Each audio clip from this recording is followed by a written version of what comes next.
All right. And then on to our last story, which I'm so glad we're leaving it on a really nice palate cleanse, a good story about jobs in the marketplace and making sure that people on the autism spectrum not only have access to good jobs and training to get good jobs, but that they're being helped and supported and that the playing field is being leveled as far as interviews.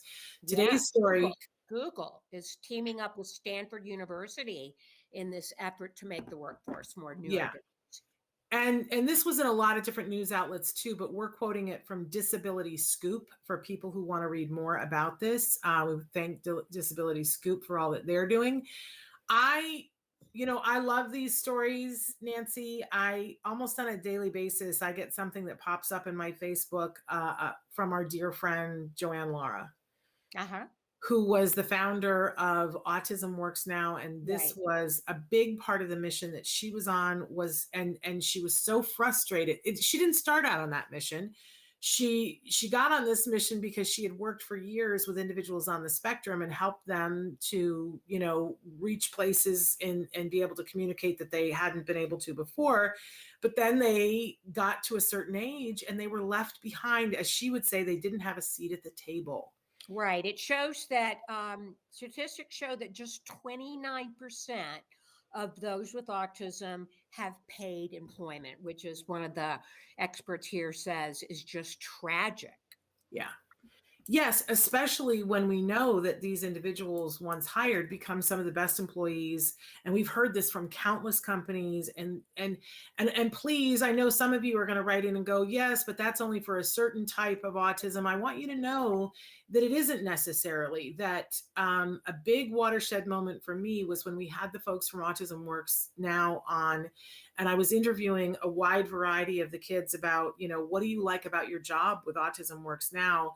And that, one of our favorite people who is considered largely nonverbal, that he doesn't have a lot of spoken words, was able to convey to us that it gives him purpose. Right. And, Wyatt was a part of that program, and there were yeah. lots of kids like Wyatt and Zachary Picard and other kids who aren't necessarily considered high functioning or not considered high functioning, but they have the ability to work and to do tasks, once shown. And Wyatt loved working at Glorious Pies. They sold pies at events, and he was able to do that job. And Joanne just had a real knack for fitting kids into jobs. Yes. And the whole point of Autism Works Now and then Glorious Pies was to help them to know how to interview. It wasn't supposed to be their be all end all job. That wasn't the ticket. It was supposed to help them to put their resume together, to have an email account, to help them to know how to interview, to go through many different practice interviews, both, in a safe environment with their peers, but also to go to real places like Google and do the interviews. And then they would work at Glorious Pies so that they would have the experience of here's, who I listen to, how I execute my job, how I get my paycheck, what happens when I get my paycheck, preparing them to go into another job. Which brings us to this story, because Google is saying that they've made this commitment, and that Stanford is helping them to prepare individuals. But one of my favorite things about it is that they're going to change their interview process to level the playing field. And so in some cases, they might give the interview questions beforehand so that the individual can think them through. In some cases, they will grant more time during the interview so that it's not rush, rush, rush, rush. And someone said, well, isn't that going to show unfair bias to the people on the spectrum? And I love their answer that they were like, no, we're going to make it. Before, we were showing unfair bias by not accommodating their needs. We need more people like this. Yes. And more opportunities like this. And they're also, can we just say this, that Joanne is in heaven going, yes, they're going to give as many as 500 Google Cloud managers additional training on how to effectively, deal with issues and support people who are on the autism spectrum. Because, people get very inflexible and they're like, this is how you do the job, and this is what you do for the job, and this is how you do it. And when somebody says, like Dr. Stephen Shore, who raises his hand and says, can I wear a baseball cap? I know it's against the rules at the university to do that, but can I wear a baseball cap?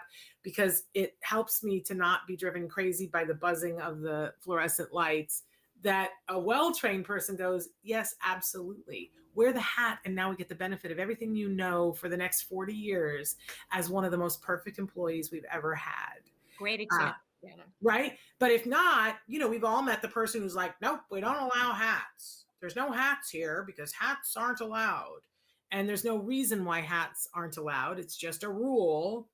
That's my impression of Joanne when she does her stupid person who's not being flexible, because Joanne will always go, well, we're doing this. So, but, and I don't mean to say that people are stupid. I just think that sometimes people are inflexible.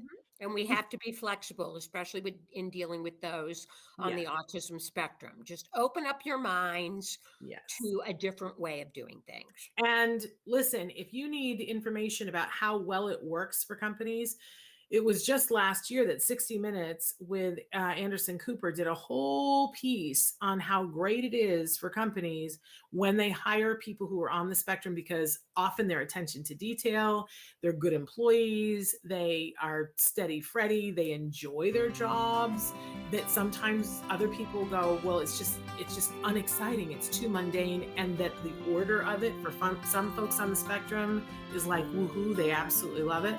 It's really using people's strengths, I think. So yay to Google for having teamed up, and yay for Stanford for making this happen. I love it. Love it, love it, love it.